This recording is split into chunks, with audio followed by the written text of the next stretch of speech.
Hey, everybody. Welcome Hello. to our cast Hello. conversations with the cast of Fall of Heaven. We have three of our cast members and our director for probably about a good 5 minutes as he's in rehearsal for another show. So I'm going to go ahead and jump right into it. And you guys, this is just a casual conversation to introduce folks to this piece, what this piece means to us, why is it important to share this piece in our community, and what it's meant for you during this process. And any questions that any of our folks may have in the comment section. So Joanne, your daughter is the first one to comment, Mom! So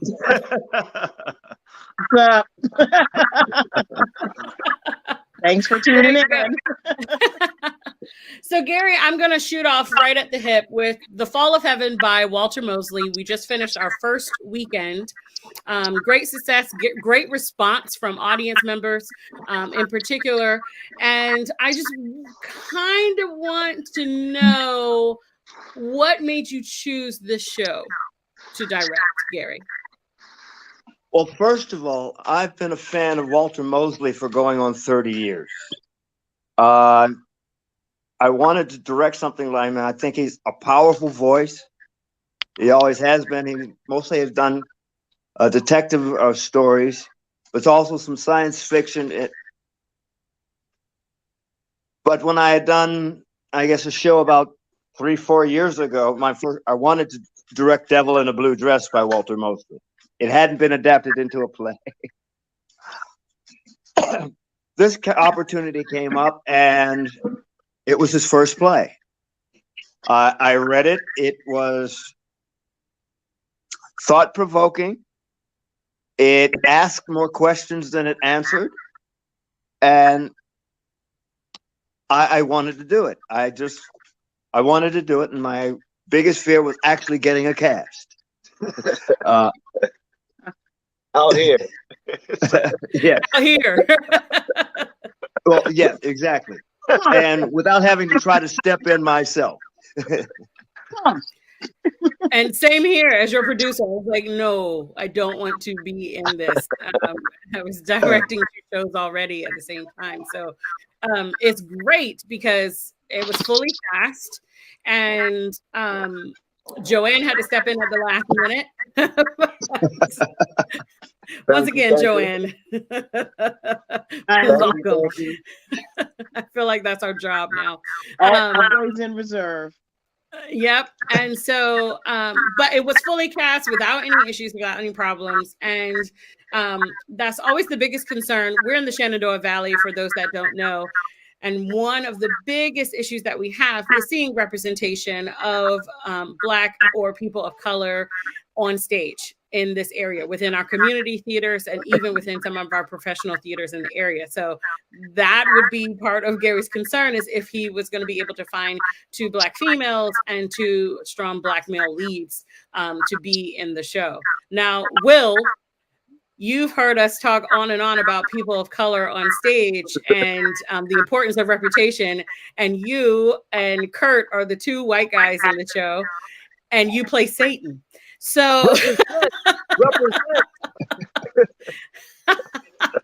does that, I've been meaning to ask you anyway, does that make you feel any type of way as far as a white guy playing Satan against a Black man's experience between the worlds of heaven and hell? In general, no.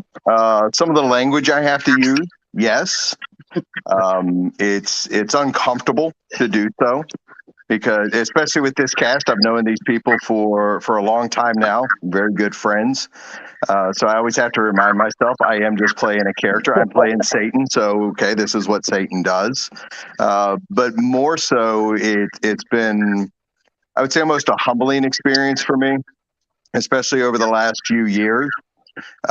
Where we see the atrocities with the Black community in America, which has been going on for more than that, but you see it more and more now. And this show brings out some of that. So it's humbling to hear it, see it, and see these amazing actors display it as well. How has it felt for the past 3 performances for when you say the infamous N-word and the audience goes dead silent. Usually what I hear first is oh, and then it's dead silence. And it actually, it's strange. It actually feels really good because the reason it does is the audience is, they're looking at that character and they're going, oh shit, what did he just do?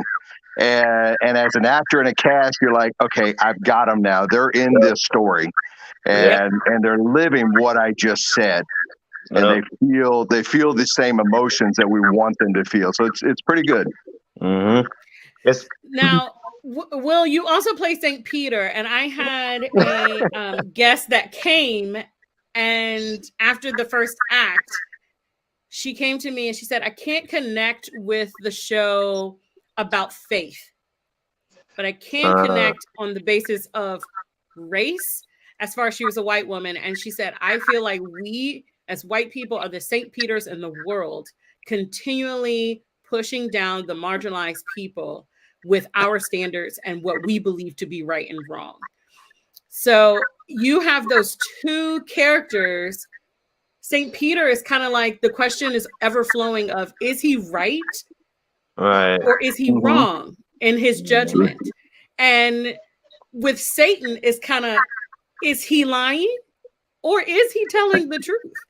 Because one of the questions that he asked is, was your death right? Right. So it's kind of a very, you have two characters that are very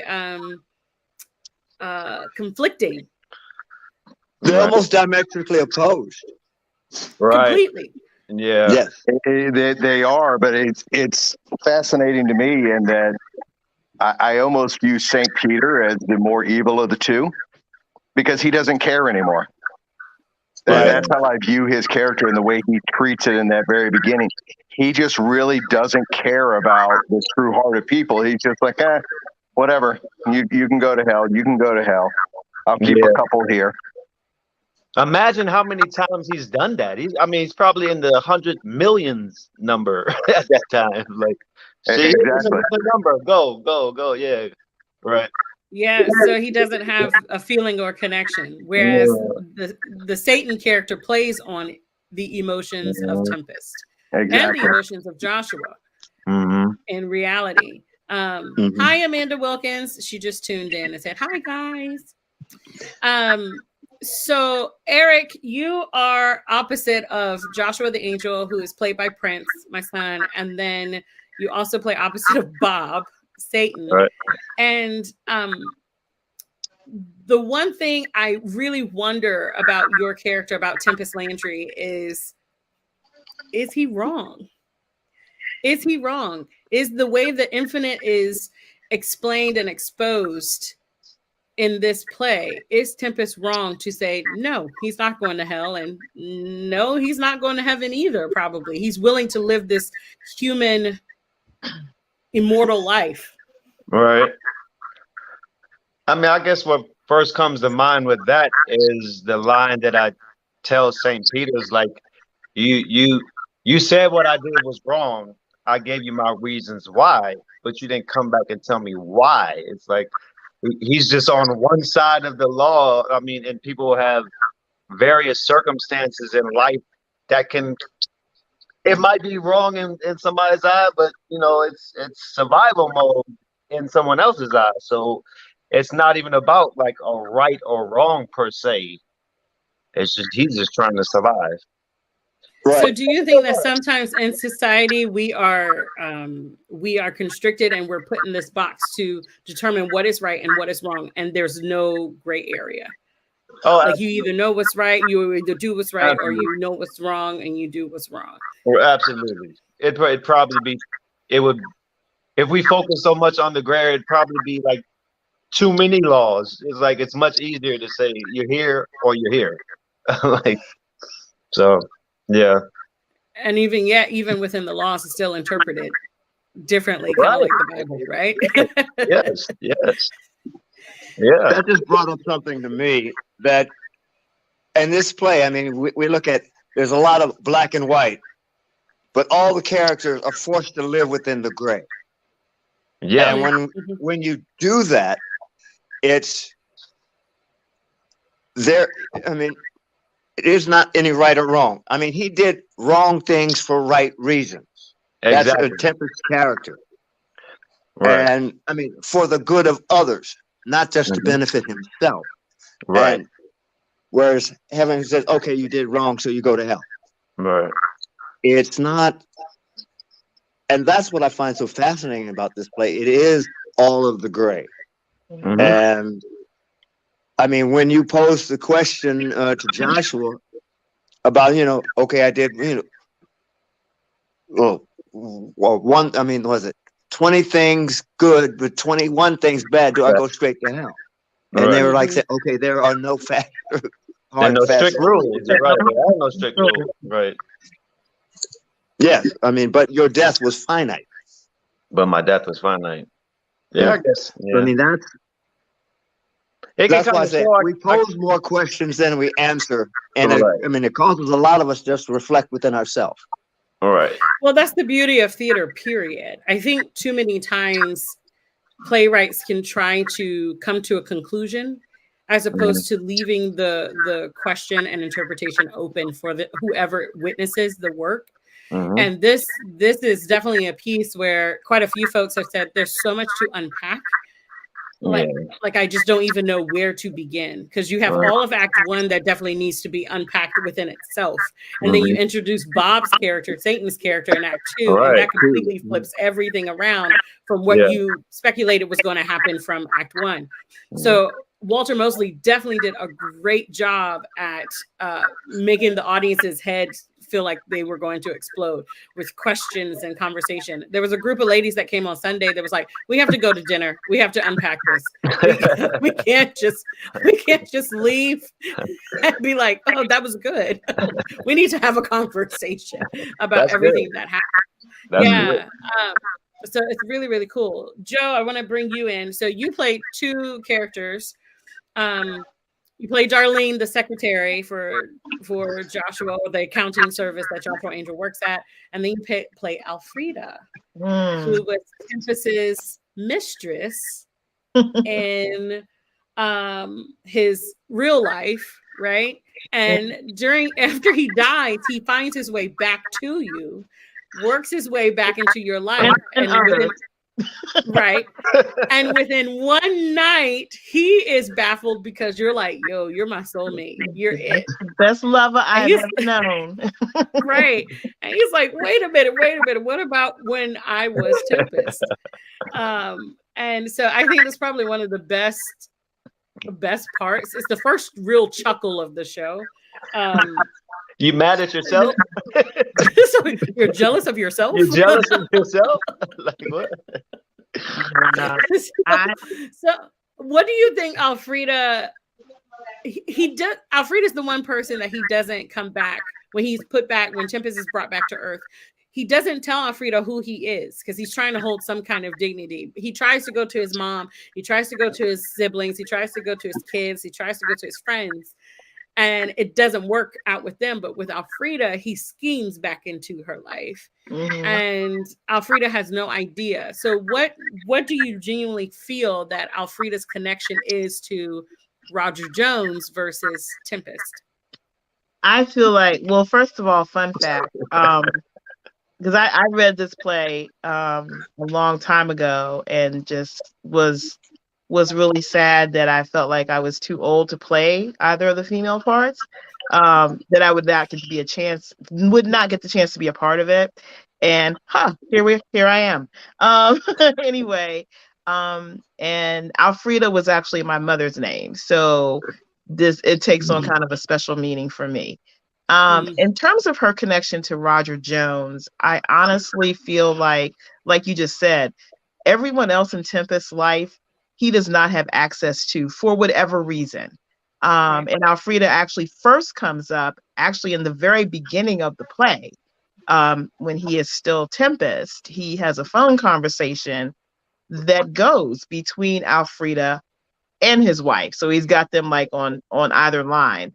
So you kind of get a little introduction into who she is, or at least as Tempest's other woman. in the beginning of the play. And I think it's very interesting that she is the one person that he does get to connect with out of everyone else in his life. And I feel like when comes back and he is this other being, she sees something in him. She actually says, excuse me, she says as much during one of their interactions, if you want to call it that. You know, like I feel like she somehow connects with his soul, or she sees something in him that reminds her, that brings her back to Tempest. And I feel like that's the reason that she lets him into her life. Even though, you know, she's only known this man for a very short time. So that's what I feel. I just feel like that connection is still there for her. She could not obviously define it. She obviously doesn't know that it's still him, but right. And it creates a series. It creates some gives Tempest feeling some kind of way, because he's like, yo, because she doesn't actually, she speaks of him, but she doesn't when she speaks to this new character. I'm trying to say things without giving but like their interaction in Act 2 is he's struggling with some feelings as to why she's connecting with this man so quickly, but he's struggling with that as himself in Act 1. Let's just say that. So yeah, I think she just sees something, she feels something in their short time that they were together. She feels like he feels like home to her, because you know she was with him for so long in another world, another life, that she just automatically clings on to that connection, that feeling, that place of being at home with him. Mm-hmm. Yep. We got a comment from Andrew Turner, who said, we looked at other plays that night and we stumbled onto this one. We know it was the better choice. When Will uttered the N-word, it shocked me, to be honest. And the lady up front was shocked as well. Everyone did a fantastic job. Thank you. Yeah, Thank you. So he's definitely been singing y'all's praises on different Facebook groups and all over Facebook about what a great experience he had in our little theater and how wonderful and outstanding the actors were as well. So it's a great compliment to you guys. I gotta say, during my first rehearsal, bye, Gary. I have to leave. All right. Bye, Bona. See you, Gary. Bye. I gotta say, during my first rehearsal there, I only came onto this project like a couple weeks before we opened.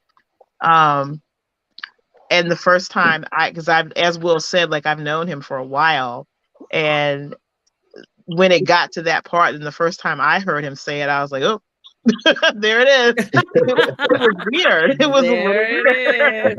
And I know Will, like it was weird for me. So, yeah. I remember an auditioning for this, and that was the monologue they had me audition with.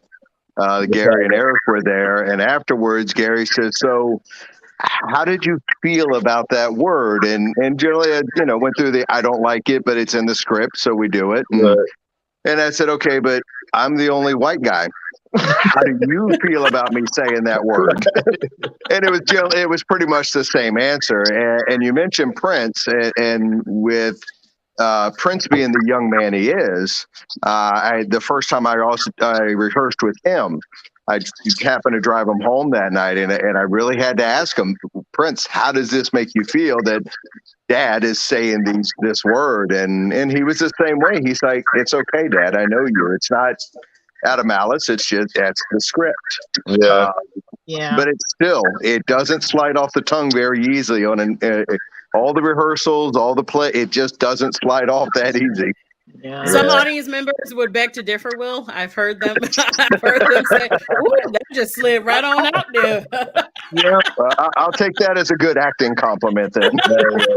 Right. But Prince actually had a funny perspective on it, because he was like, if anyone has to say the N word that I would be comfortable with, it would be Dad. So I was like, okay, okay.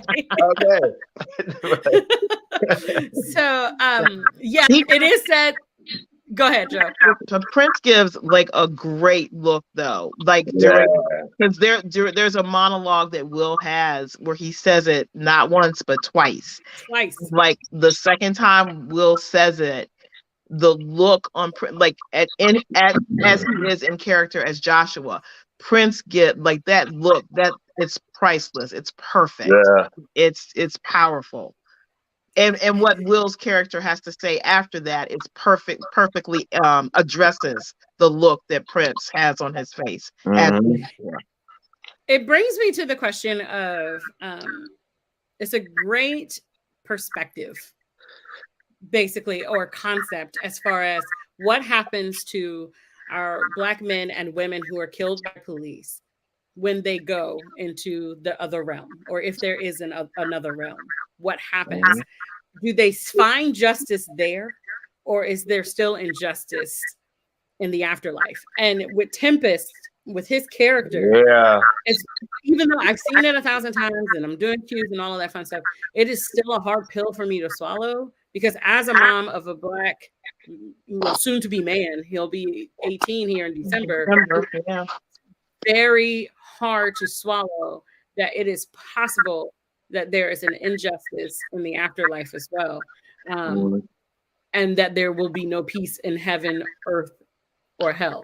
So it's a great conversation piece, I guess, Yeah. as far as, do these men like George Floyd, you know how when George Floyd was killed, everybody brought up his drug past, everybody brought up what he did, his jail record, and all of that stuff. Does he have justice in the afterlife?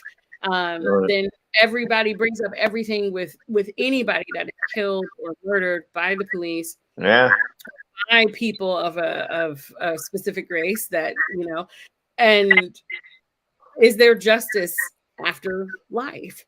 All right. That's a good question. Yeah. I found it interesting with this play, and the more and more we do it, because you know, like when you start a play, you get the script and you look at it and you say the words, you learn the words, you do the rehearsals and da da da da. But a lot of times it's not until you're like deep into the rehearsal process or even show times that you really start to like wrap your brain around certain things like deeply. I find it interesting that because Tempest, he's imperfect, as we all are, throughout the entire play. He lives in the gray area throughout the entire play. But for myself, I found it interesting that the option is presented. Like, okay, so St. Peter said, nah, son, you're not coming up here. Right. But then Tempest, like his angle, like Tempest has always got an angle, it seems, in his life. Like he's in survival mode throughout the entire play. But it's funny because Tempest in his life, his human life, was in survival mode for an entirely different reason than he was for after he dies. Yeah. So I personally found it interesting. It's like, so heaven said no, but you get to decide about hell? Like what? like just trying to wrap my brain around that, and how Tempest works through that throughout the play. And I agree. Like I both find it frustrating because I'm a question person, for anyone who does not know me. No comment. But I'm a person, like, I like to ask a question, I like to get an answer. That's just who I am. So I find this play both frustrating and incredible in that, like you said earlier, there are no hard and fast answers to this. Right. Like you sit through this play and you don't know what happens. And honestly, and not even just with Tempest, but also with Joshua, the angel who is sent down to guide Tempest through this journey, and like Joshua is sent there for a reason, and Joshua has some very interesting some things that he goes through as well. He's trying to grasp the understanding of what it is to be human. Mm-hmm. Yeah. Because so Joshua, when he comes to basically guide Tempest, he's basically trying to guide Tempest to hell, where he's been damned. Yeah. Right. But he has to become human in the process in order to be on Earth. And so he's starting to understand and grasp the concept of racism, of feelings and emotions, of what does he call it? A tickle in his throat when he sees a certain girl. You know, all of those things about what it means to be human, which leads me to, when does free will end? Is kind of one of the other questions that's in the show. Mm-hmm. When we die, does free will end? Because Tempest says no to going to hell, and heaven has they can't just send him because he has the free will to say no. He's not right. Right. So that was another question that popped up. It was really on Sunday, and I was like, oh, there's another question. I know. Yeah. When does free will for humans end? When does it end? Yeah. And it's interesting to watch Eric navigate through that, like Tempest in Act 1 and Tempest in Act 2. Because it's like I said, he is in constant survival mode, and he's like learning this new system of things, of how things go, but he's still like his background in how, like, Tempest has a very, very powerful speech about Black men and fear in America. And it's interesting to watch Eric like navigate through who he is, like his mannerisms and the tone of his voice, and Eric uses his eyes a lot. And how he is in Act 1 and how he is in Act 2, when Tempest is like slowly starting to get it. At least we think he's slowly. We think he is, right. That he has the power, and the power, I think the power is human free will. Mm-hmm. And he is the first in the play world to be able to exercise that right. Mm-hmm. In the afterlife. Like in the afterlife. Right. Yeah. Right. I love right. And they're like, all right, let's send him back to Earth. We can't. We can't. Right. We can't. Yeah. Like how Bob's character says, like the risk of it is like you have to reopen all the other cases. Yes. If this word gets out that people have free will after they die and can choose or make a case of whether or not to go to heaven or hell, I mean, it opens up a lot of questions. And as it discusses sins, like our sins, because we're all sinners, every last one of us. Ain't nobody walking through this earth right now who has not sinned. But then they also talk about, like you brought up earlier, the degree of sin. So, or I think, Bona, I forget which one of you all. It's like, so if I do 5 good things and 4 bad things, how does that work? Like Tempest, like you're trying to figure it out. Like, So how does all of this work? Because clearly we are all sinners. So does that mean, and I think the question is actually asked by Tempest, like, does that mean people, who sin, like, don't go to heaven? Like, how does this work? So it's really, really just interesting trying to figure that out, because it brings up a lot of cases in the show too. Different folks and what they've done in their life. And for example, one of the biggest is the man that killed the daughters and the mother. And there is an important line that he says he killed the mother last. And so is he in hell? And then Satan says, yeah, probably. And then the son who survives gets older and purposely gets himself thrown into the same prison as the murderer and murders the murderer. Does he go to hell too? Like, I know. I don't know. Or the sister with the perfume. Yeah. Like it's like it's layers. It makes you think about like an onion layer. Like she did wrong to the one that did wrong. So who's wrong? Like, and how do you judge that? It's or justify it. Or Yeah. justify it. Right. But it's a great conversation starter as far as that's the conversation we have every time someone is murdered or killed in our nation. We have the question of, okay, well, if they felt like they were in danger, were they wrong to kill this person? In the same breath, this person has died, and now we're digging up their past and bringing it out to show what a bad person they were. Yeah. So does that mean that they deserve to die in the way that they died? It's like where it's almost like it suggests, in my opinion, the play suggests that the consequences for one person's actions leaves a residue for what everyone else chooses to do. Right. In reaction to that. Like the butterfly effect to or that something. action. The ripple of that. Yeah. Yeah. So it's very intriguing. And it still blows my mind. And you guys find new things in it every single time you perform it. It is. I'm intrigued to see how you guys are going to do it without stage lights on Saturday.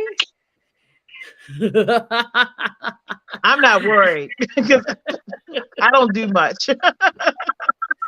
Well, I think it's funny because like when we enter Bob's realm, Satan's realm, it turns red and you can hear everyone go, ooh. Yeah. You know? So I'm intrigued on how the story is going to transform without that added element. Right. Does that make sense? And I think that's where it's important for us on the stage.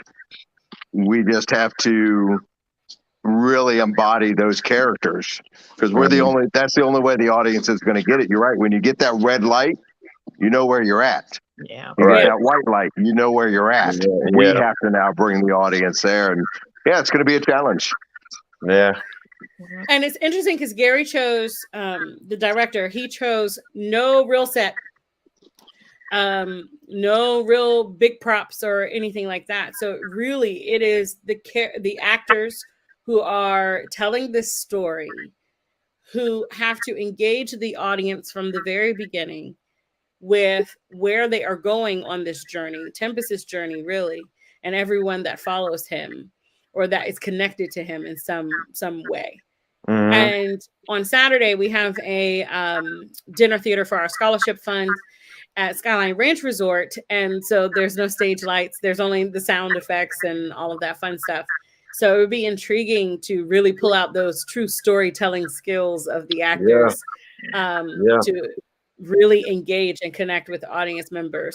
And but Friday and Sunday, you guys get to perform it again at our little space in Winchester. And I've really, really been blown away by audiences' responses. I live for when people, all of the sounds and the hymns and the haws that happen. Because I know it boosts you guys as well, but it also encourages you that you've done something. You connected, you connected.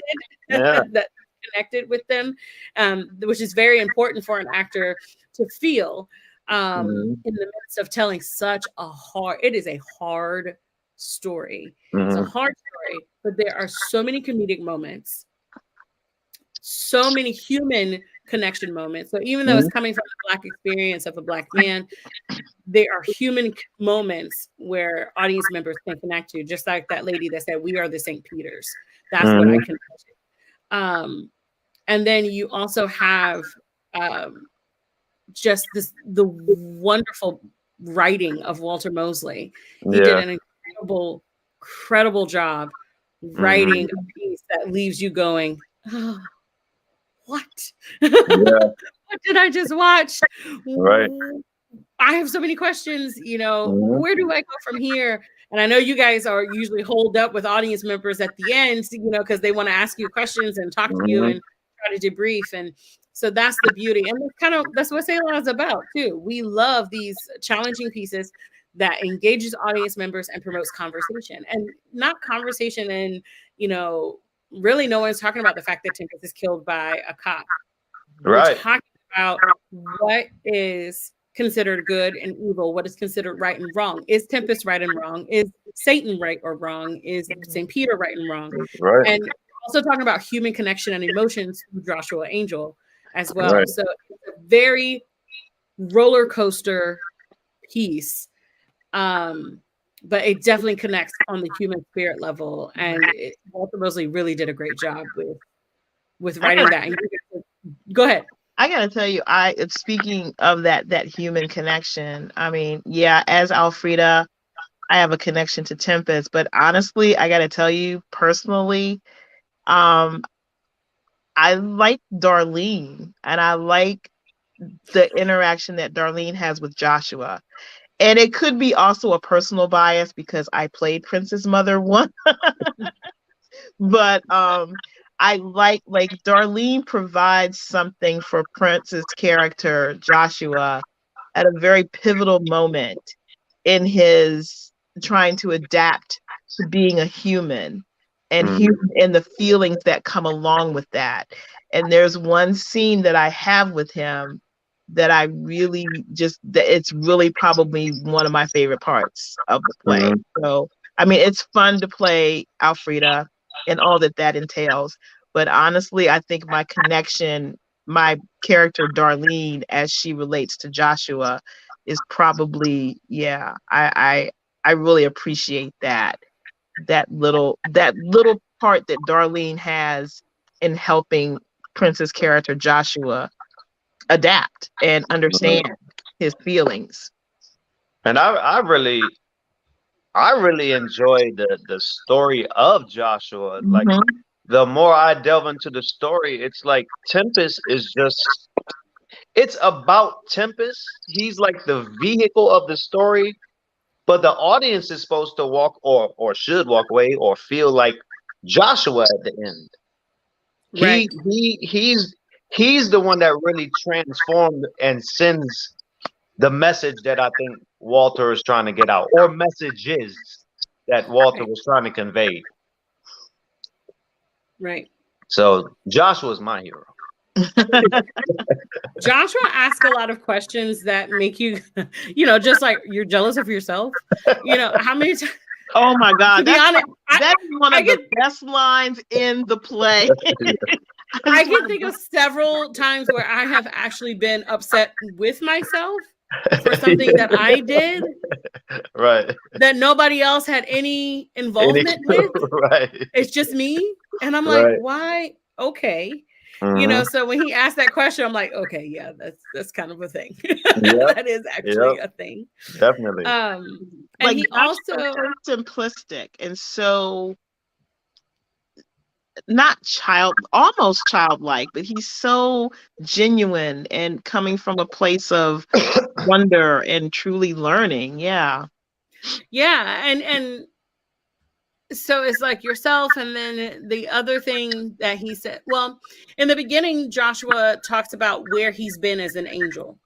Right. Where he talks about when he was with the African mothers that jumped off the ships with their babies in their arms. When he talked about being in the gas chambers as Holocaust folks were being, murdered, and Genghis Khan, and that. But then he has a monologue in Act 2 where he says, "I understand what racism is." Right. I understand a little bit more about what it means to be a Black man, to watch white women with their children running away from, and speaking for Prince right now, but he had that first experience just a few months ago. And we're in an area where, prayerfully, he hasn't really experienced racism to the point where a lot of us have. But he was walking, minding his own business, and these two white girls ran into the house screaming because he was near them. Yeah. He came to me. He was like, "Mom, I was minding my business. I didn't even say anything to them, and they just ran from me screaming." And it's very hard to explain. That is what we've come to accept as a society to be okay and to be acceptable. So, so Joshua, he expresses that in second act, and I really feel like Prince actually has that connection there with Joshua in that moment because he has had that experience. And it's crazy because he doesn't see it because he's a big tall guy. Mama sees it a lot, when we walk in stores and people, or when he has his hood up, or there's so many different parts to that. Yeah. And so when Joshua Angel says, I now understand Tempest, I get it. I get it because I've experienced it. And that's one of the things that I go, anybody that comes to see the show is going to get something out of it. I'll speak just specifically from the white perspective of this is if you're white and you come see this show, keep your ears open and really, but listen with your heart, because as long as we've been rehearsing this since February, I think it was, and we've done 3 shows now. And there's still times when I'm sitting backstage and I'm listening to the monologues and I still get goosebumps and I still get those, oh shit, I've never had to experience that. Joanne mentioned that that Black Man in Fear monologue, and that one every single time in rehearsals and every show, it still gives me goosebumps every single time. And as someone who hasn't had to experience that, it just makes you question, how do we stop it? How do we help? What do we do? How do we end this in our country to so that people don't have to experience that kind of fear? Right. And that's probably one of the bigger things that I get out of this show, and one of the things I hope people who aren't Black get out of this, that they can at least come to some kind of understanding. Yeah. Right. And then go out and then that little piece go out and try to change the world in any way they can. I think that was what was the most profound thing about that woman that says we are the St. Peters of the world. Because she's talking about the standard of society that we have accepted, and that in the eyes, especially in America, in the eyes of what is right and wrong, what is good and evil, is in the eye of who holds the power, right? Yeah. And so she's been, so she was really, really trying to. I was like, look, I got 5 minutes. I got to go back in booth. I don't have time to really to sit with you and debrief on this. I wish I could. Right. But luckily she was with a group of friends. And so I'm sure they had that conversation later. But I remember coming backstage and telling you guys, like, that was a really, really profound. That was probably the most profound thing I've heard from someone that has seen the show. And she was a white woman, and she's like, damn. Here we go again. And it's not, we're not as far along as we would hope. No, we would like to be, because this play should not be relevant. Right. Does that make sense? Yeah, really shouldn't be. Yeah. Right. Yeah. And I appreciate people like Will who, and I think that's part of the reason why we really don't have an issue hearing that word from his mouth, because we know who he is. Like I said, it took me by surprise. Like at first, I was like, "Oh, yep, there it is. Okay, I'm good now." But I feel. I mean, I'm just going to speak personally. During the past few years, with everything that has gone on in the world, I've had friends that I've had for darn near 20 years who are no longer my friends. And it's been hurtful, and it's been over a lot of the stuff that has been going on in the world.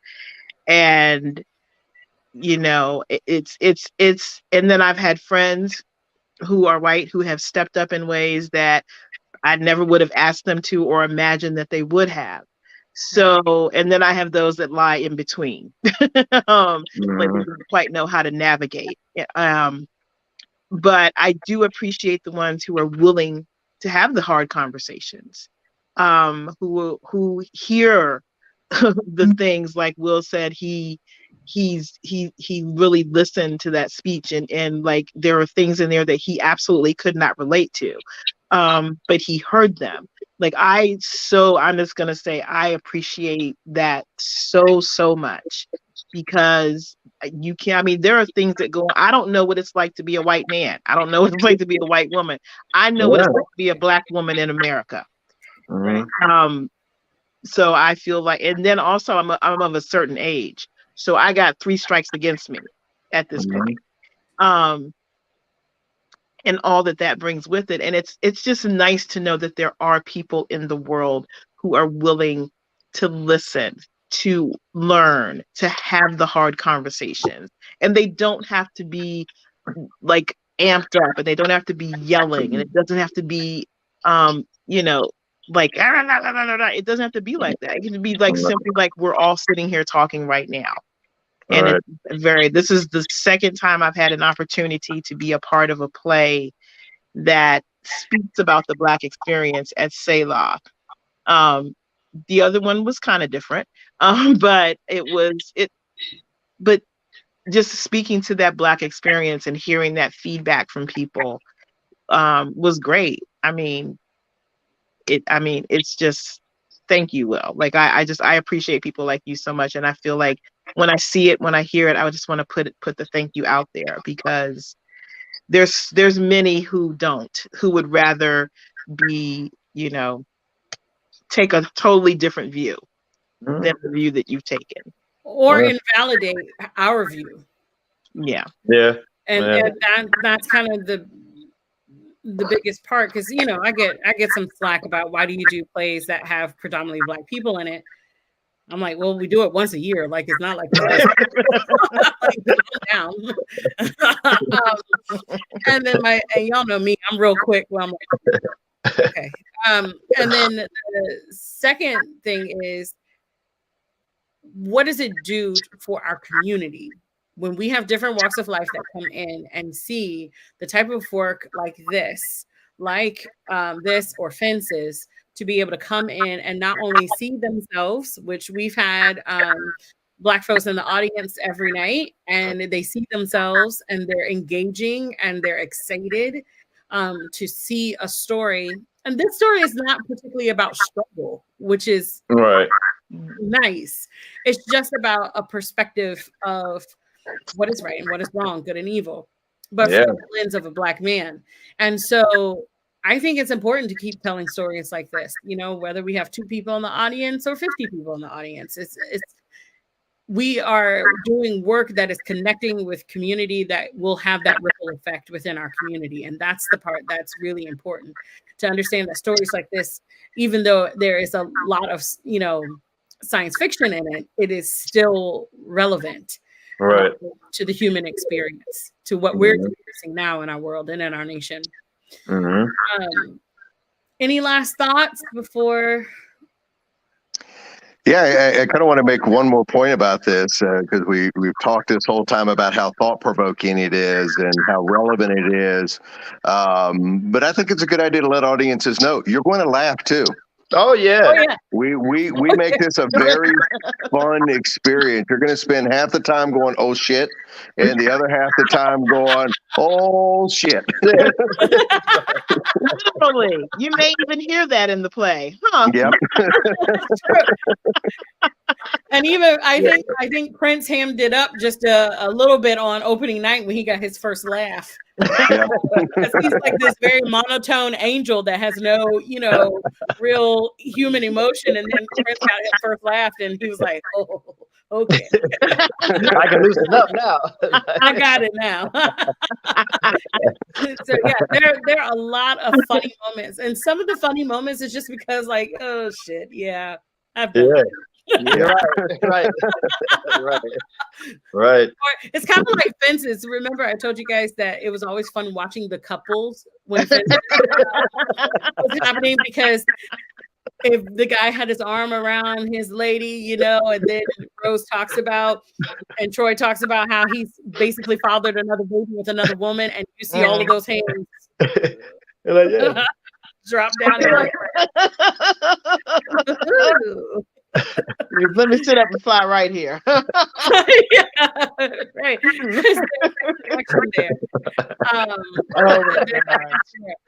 We got a few comments here. Let's see. The first laugh is a special thing. Yes, it is. Very much so. And then let's see. Yes, love that you are doing plays with relevant stories. Keep doing them. Oh, I intend to. Well, I'm very grateful for all of you and for the rest of the cast, Jacole Friedman, Kurt Hoffman, and Prince Dozier Early.